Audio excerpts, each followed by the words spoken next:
For the first time this season, the Carolina Hurricanes are going to be playing the Toronto Maple Leafs. And after the last game they just played, are they ready to turn over a new leaf?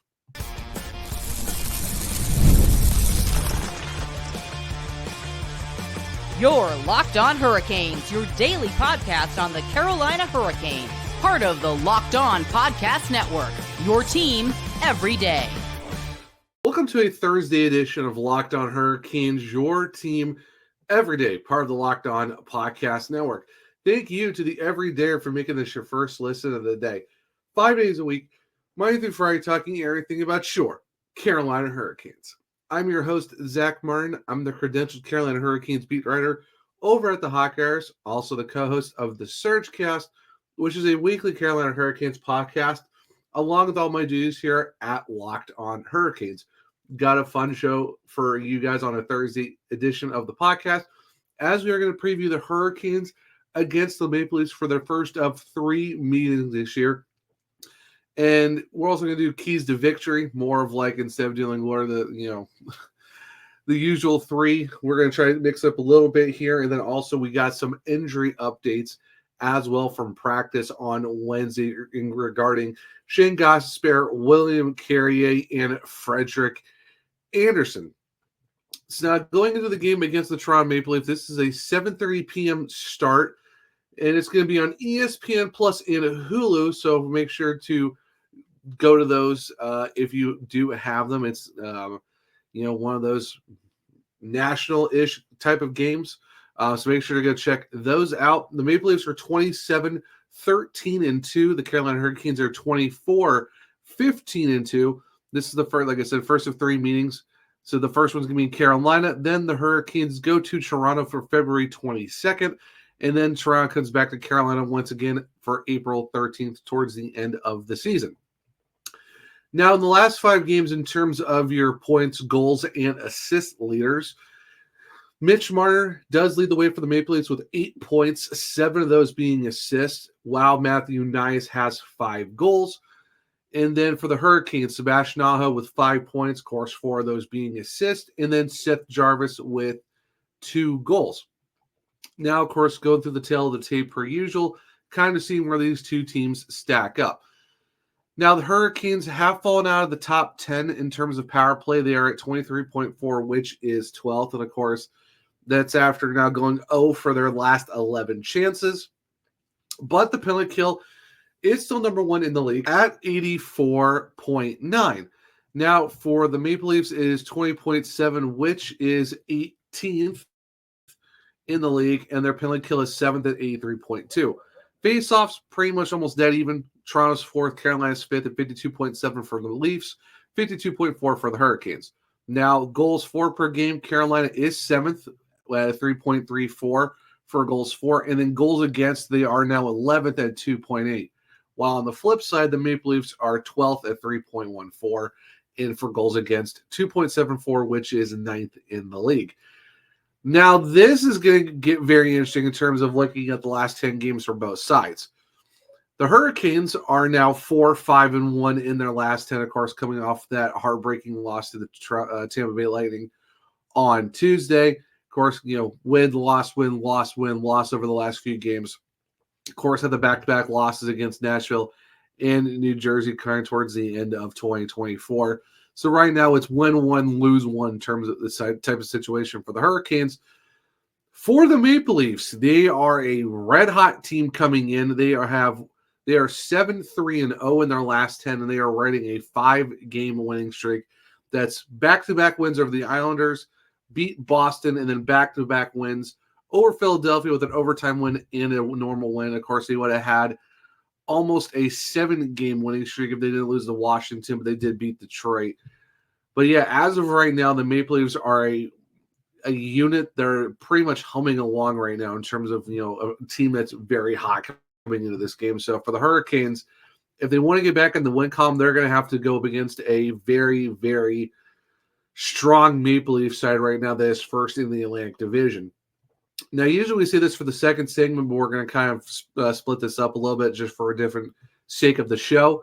So looking at the roster overall, what are the guys to kind of look at for the Maple Leafs this season, coming into this game? And right now, Mitch Marner is absolutely, far and away ahead of everyone else on the roster. Of course, Austin Matthews is only playing 27 games, but does have 30 points. So he's over a point per game guy. But if you look at the guys who've played pretty much almost every game this year, Mitch Marner, 14 goals, 44 assists for 58 points is a +9, averaging almost 21 and a half minutes per game. William Nylander, 43 points in 42 games, of course, 23 of those being goals. But he does carry a -3, which is very interesting. When you look at most of the team, they're all basically pluses outside of Pontus Holmberg and David Kampf, along with Ryan Reeves. Another guy to keep an eye on, of course, is John Tavares, 42 points in 41 games. He's having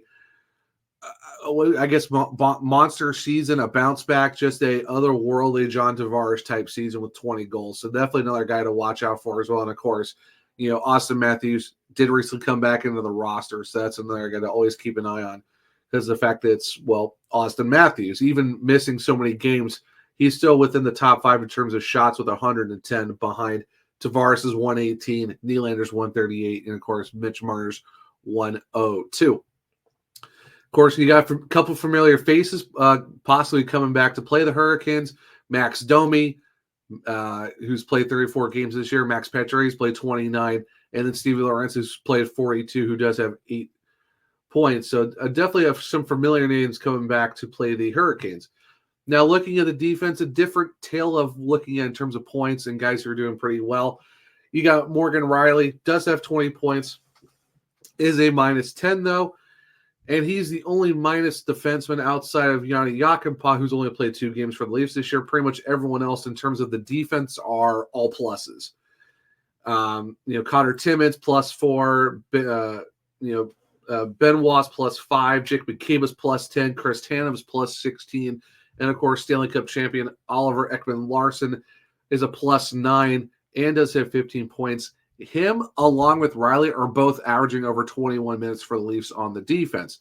Now, looking at the goaltending situation, Joel Savall, 14-6-0 with a .915 save percentage and a .246 goals against. And Anthony Stolarz, who was with the Panthers last year, 9-5-2 with a .927 save percentage and a .215 goals against. And they both have shutouts this year. So it's safe to say that in terms of what you're looking at in the Maple Leaf side of things for the goaltending situation, yeah, they're, I would say, doing pretty good overall in terms of that aspect. Now, when it comes to the Carolina Hurricanes, of course, it's a little bit different from what we're looking at, especially over the last few weeks. Martin Necas does have 47 points in 41 games, averaging over 18 minutes, 15 goals, 32 assists. He is now up to a +1. Sebastian Aho, 2 seconds shy of playing 20 minutes, is still humming along. He's really been catching up to Martin Necas, has been playing a lot of really great hockey as of late. 43 points in 41 games, now is up to 30 assists, also to get 600 points recently. Seth Jarvis recently got 100 career assists. He's up to 29 points in 34 games, almost getting up to a point per game. Andrei Svechnikov also 29 points with 13 goals and 16 assists, averages just over 17 and a half minutes, but it's also carrying a -6. Now, looking at the defense, you got Shayne Gostisbehere, who's unfortunately still out. We're going to talk about that here in a little while. Does have 27 points, but the guys to keep an eye on, obviously, Dmitry Orlov, 18 points, who's a +15, and then Jalen Chatfield, who's at 10 points, is a +12. So they are a little bit farther down from their normal +30, +33, but they're still at a respectable +27 combined as the two guys. Definitely guys to keep an eye on. Jacob Slavin is a +7 on the Hurricanes this year with 12 points. Also, Sean Walker, as of late, has been playing some great hockey, averaging over 16 minutes per game now. Does have 9 points. And then Ty Smith does have 1 point in his 6 games, but he's been playing over 14 minutes, which is low on the team, all things considered. But honestly, since coming in to replace Gostisbehere, Smith he's been playing like he's fitting really well with the Hurricanes. You'd love to see that. And in terms of goaltending, Pierre Kachekov, 15-9-1 with a .902 save percentage and a .250 goals against. And then Dustin Tokarski, 3-1-0 with an 894 save percentage and a 249 goals against. Now, this is where it's going to be very interesting of who are you going to play on Thursday against Toronto, because you also got Vancouver coming up on Friday as well. Who do you really start in the first game and who goes in the second game? And honestly, if you're looking at you're looking at the Eastern Conference team in the Atlantic and a Western Conference team in the Pacific, I would say while he did play Tuesday in Tampa Bay, you have to go with Pyotr Kochetkov just because of the fact that you're going up against a team in your conference.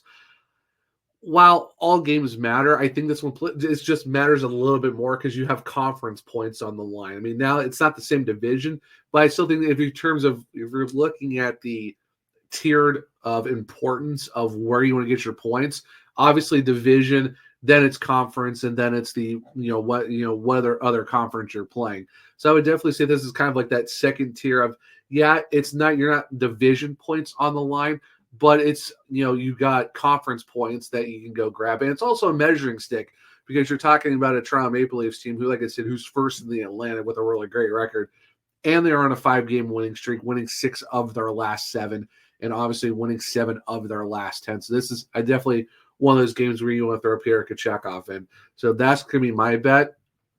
And for Toronto, they could go with either one. I wouldn't be surprised if it's Woll, but Stolarz is playing great for them as well. So it'll be interesting to see how that works out. Now, we know the players, who the guys to keep an eye on. We know what the matchup is, looking in terms of the tail of the tape, looking at the stats, last 10 games. But now, what are the keys to the victory for the Carolina Hurricanes? What do they need to do to get a win, to bounce back in the win column once again? So stick around as I'll go over that here in a second on a Thursday edition of Locked On Hurricanes.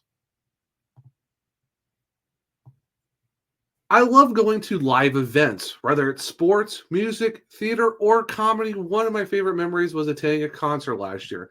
The energy and the excitement were unforgettable. Now, Gametime has made it even easier to get tickets for your favorite events with their new feature, Gametime Picks. This feature filters out the fluff to show you only incredible deals on great seats, so you don't have to waste time searching through thousands of tickets. Take the guesswork out of buying tickets with Gametime.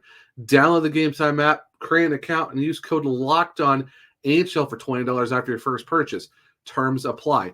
Again, create an account and redeem the code LOCKEDONNHL for $20 off. Download Gametime today. What time is it? Well, it's game time. Welcome back to segment 2 of Locked On Hurricanes, your team every day. So like I said, the end of segment 1, what are the keys to victory for the Carolina Hurricanes coming into this game against the Toronto Maple Leafs? And it's definitely, I think, special teams. I know it's kind of like almost a broken record. It's kind of like a cliche one to go with. But definitely special teams has to be the main factor because you're talking about a Maple Leafs team who are usually very heavy on the terms of their power play because you're talking about Nylander, Marner, Tavares, Matthews, Nyes. That's a very loaded group, and they also got other guys as well who can kind of step in when they need to. So if you're the penalty killers, while you only gave up 1 out of 3 chances against Tampa with like a second left, it's unfortunate. You were very close to go 3 for 3, but you are going to have to shut down, a really lethal offense right now that's pretty much humming along. And like I said, they've won 5 of their last 7 out of their last 10.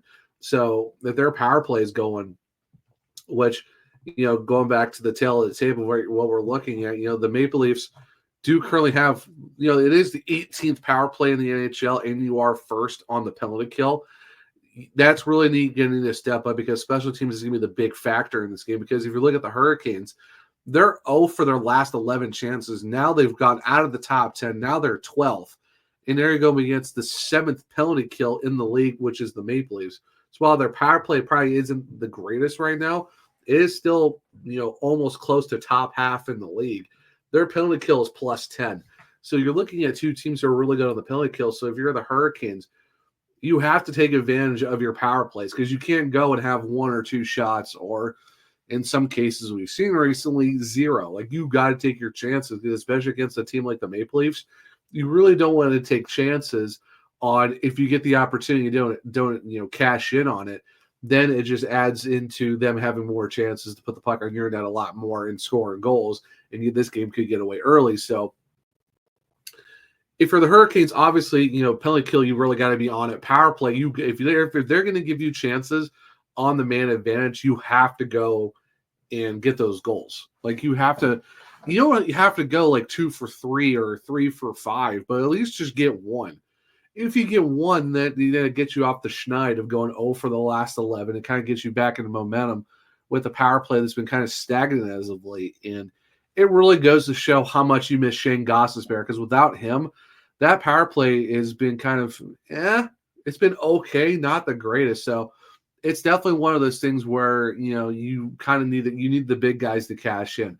Aho, Jarvis, Nietzsche, a lot of the other, even some of the, Burns.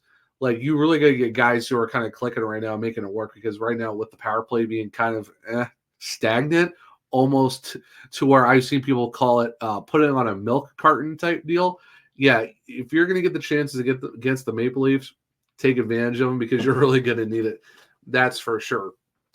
And if Pyotr Kochekov's in net, we really need to see some strong defense off this team. And I'm not even talking about defense, and I'm talking about everyone in front of Pyotr Kochekov, because against Tampa, all 3 of those goals were very uncharacteristic for the Hurricanes to not put a body on someone in front of their crease. Because you talk about Brendan Hagel having 1 or 2, like 2 or 3 extra attempts on a rebound right in front of the crease, and no one was there to stop him. They're also talking about the fact that you had Nick Paul just almost being ding near back door. No bodies were on him, essentially. And then you got Braden Point absolutely just schooling you on some edges right in front of the crease, and there was no one there to stop him, essentially, outside maybe a couple sticks trying to, reach and missed.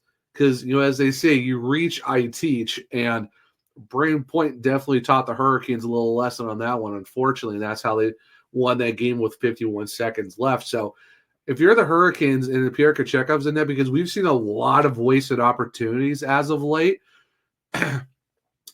you need to play structured defense. You need to get bodies on other guys. You need to box out. You need to keep the other team away from the crease, because they've given up a lot of high danger chances as of late. And if you're going to do that against the Tampa Bay Lightning, who are fighting for a wild card spot, I'm not going to imagine what that's going to be like trying to go against the Maple Leafs, where you got a big body like Matthews, you got Tavares, who's a rock, and then you got some snipers in Marner and Nylander. If you give those guys any type of room, and more so talking about, Nylander, Matthews, and Marner, they're going to make you pay. So this is going to be one of those games where you're going to need to put, bodies in front of pucks, bodies in the crease, and basically just keep them to the perimeter, and don't screen your goalie, and make sure you get Kochekov some easy opportunities, because if you give the Maple Leafs any type of space, they're going to have some really good-looking shots and some very high-danger chances that could lead to snipes or also possible rebounds, and that's where you don't want to do. So if you're the Hurricanes, this is a game where you're really going to have to get back to the basics of what Hurricanes hockey is and give defensive structure support to Kochekov, because like I said, we've seen a lot of wasted games recently where he's only given them maybe 2 or 3 goals, and they're all not even his fault. It's just defensively have left him out to dry, and we really can't do that. So if you're the Hurricanes, they really got to find a way to do that. And this is also like probably another cliche moves, but the big boys really need to come out in this game. This is a measuring stick game, and it's against the Toronto Maple Leafs, who, a lot of people are considering, contenders. Of course, they say that every year. They've only made past the first round once in the last couple decades, but still, this team is playing some really great hockey right now, and you can't really take any of these games lightly. So if you're the Hurricanes, this is one where you have to have Aho, Jarvis continue what they've been doing recently. Nietzsche really needs to get going as well, because he's been basically stone cold almost for, I think it's like 4 goals or 4 points. I think it's like 4 goals in the last 14 games, or even 4 points. So it's kind of like you really need him to get rolling once again.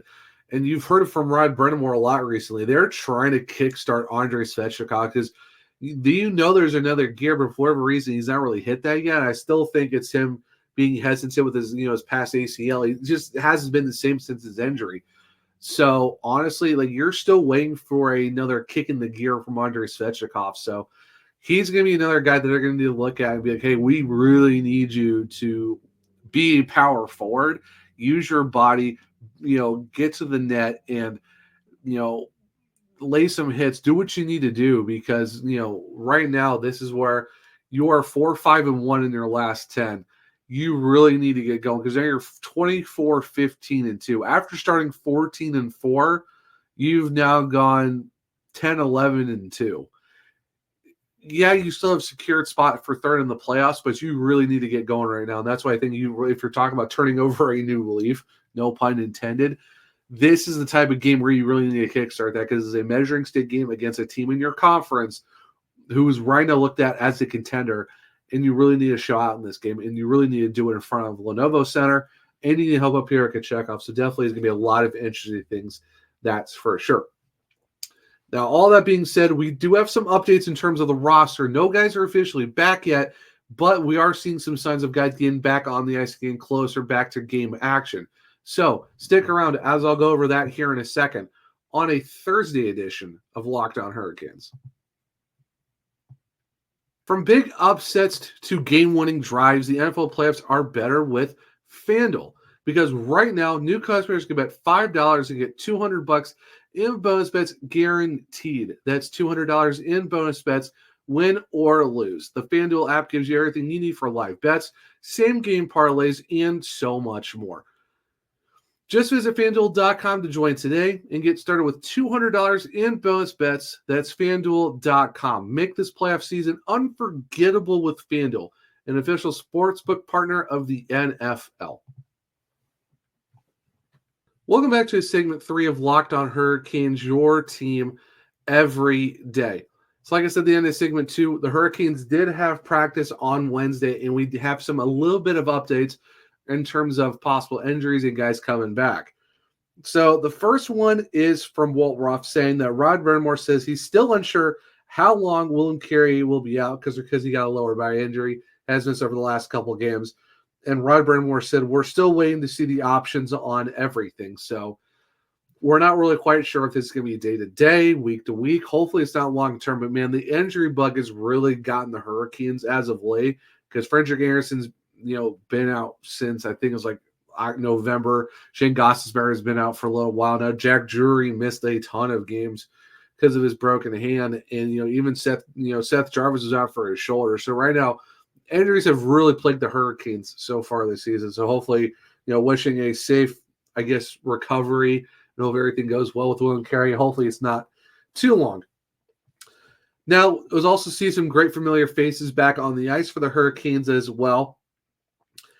Is that Shayne Gostisbehere, who's been out with an upper body injury, was back with Tim Gleason at practice, before the actual practice starts. So he is back. So it's good to see Ghost back on the ice. We're still kind of waiting to see how much longer that's going to be. But there are some good signs that Shayne Gostisbehere is on the ice and he's working with Tim Gleason. So hopefully not too much longer to get Ghost Bear back. And, like I said, while Ty Smith has been playing really well, you definitely need a guy like Shayne Gostisbehere back, especially for someone who's kind of your, PP1 quarterback who's been playing really well for the Hurricanes this season. So it'd be really great to have him back once again. And another big update of, coming back to practice. And it's great to see that the Great Dane himself, Frederik Andersen, is now back on the ice. It's the first time they've seen him skating since his knee surgery back on November 22nd. Of course, he's still working through his 8 to 12 week recovery process, but it's still good to see that, while he's been out, he's still, in the middle of a 2 to 3 month recovery time. It's good to see him back on the ice. It's great to see, he's still rocking, kind of like the whitish pads, but also has the red moon rising, all red pads and glove as well. So it's just great to see for the fact that while we're still waiting for the Great Dane to come back, it's good to see he's back on the ice. in that, we're ever so much closer to seeing him as well, kind of tanding with Pierre Kachekov. And like Dustin Tokarski has been playing fine for the Hurricanes. Like I said, he's got a 3-1 record. He's got 249 goals against, a pretty decent save percentage. So he's definitely been doing the part with Frederik Andersen out. But getting Freddie back, I think that's going to help the Hurricanes in terms of goaltending. They have you've had reliable goaltending as of late. It's just the guys in front of them have been kind of playing up and down hockey. But if you get a guy like Andersen coming back in who, and all things, in all honesty, before he was injured, I mean, you're talking about, he had a 3-1 record in 4 games, just like Tokarski, but he had a .941 save percentage and a 1.48 goals against. So you're adding a goalie who right now is, a whole goal allowed better than Tokarski and Tkachuk. But of course, he's only played 242 minutes, which is still 2 minutes more than Tokarski overall. And, has a really high save percentage. Of course, he only gave up 6 goals in 4 games. So we'll see how he is when he comes back from his injury. But you're adding, some solid goaltending once again. Like I said, nothing against Tokarski's been fine, but, if you get a guy of caliber of Frederik Andersen back, that's definitely huge for the Canes. So it's good to see overall that the fact that we're looking at getting Frederik Andersen back, hopefully very soon, still kind of waiting for, when his official date back is. Shayne Gostisbehere is also on the ice as well. So we're kind of waiting to see when his return date as well. I think it's probably going to be either later this week or hopefully next week, mostly next week if anything considered. So definitely keep an eye out for that. But if it's sooner, great. But if not, wouldn't be surprised if it's next week, probably either the Anaheim game or sometime after that. And then, of course, still went from William Carrier. It's sad to see that he's out because he's been playing really well for the Canes, especially on that third line with the Jordans. So, hopefully, he's back very soon and he's feeling better as well. So just definitely a lot of updates in terms of injuries, seeing where guys are in terms of getting back on the ice or still waiting for some medical updates as well. So it'll be very interesting to see how it all works out from there. But guys, that will be a Thursday episode of Locked On Hurricanes. Thank you for making this your first listen of the day. For your second listen, well, check out Locked On Fantasy Hockey. Become a fantasy hockey expert and get the edge over your league mates with daily tips from Steal and Flip. Find Locked On Fantasy Hockey on YouTube or where you listen to podcasts. If you want to keep up with me, I'm at OneTrueZach on X. The podcast is at LO_Hurricanes. I'm also on Blue Sky at the Zachary Martin. I do have link trees in both of my bios where you can check out my articles at the Hockey Writers or just go to thehockeywriters.com, search my author page at Zach Martin. You can find all of that there. If you want to check out my other podcast, well, on all podcast platforms and on YouTube, it is simply called The Surgecast. For this show, well, on Google, Spotify, Apple, iHeartRadio, wherever you can listen to it, it's going to be Locked On Hurricanes. Follow, subscribe, leave a 5-star rating and review, because if you do, I might just read it on the show. For YouTube, Locked On Hurricanes, subscribe, hit the bell notification so you don't miss the show. Leave the thumbs up button, let me know that you like the show as well. And in the comments below, who are your 3 players for the Hurricanes you're going to watch, and what are your keys to the victory for the Hurricanes, hopefully when they get that win over the Toronto Maple Leafs? Share the show with our other Canucks so they become everydayers just like you. But I hope everyone enjoyed this Thursday episode of Locked On Hurricanes. Hope everyone enjoys their Thursday. Hope everyone has fun watching the Canes play against the Toronto Maple Leafs. And until next time, as always, let's go Canes.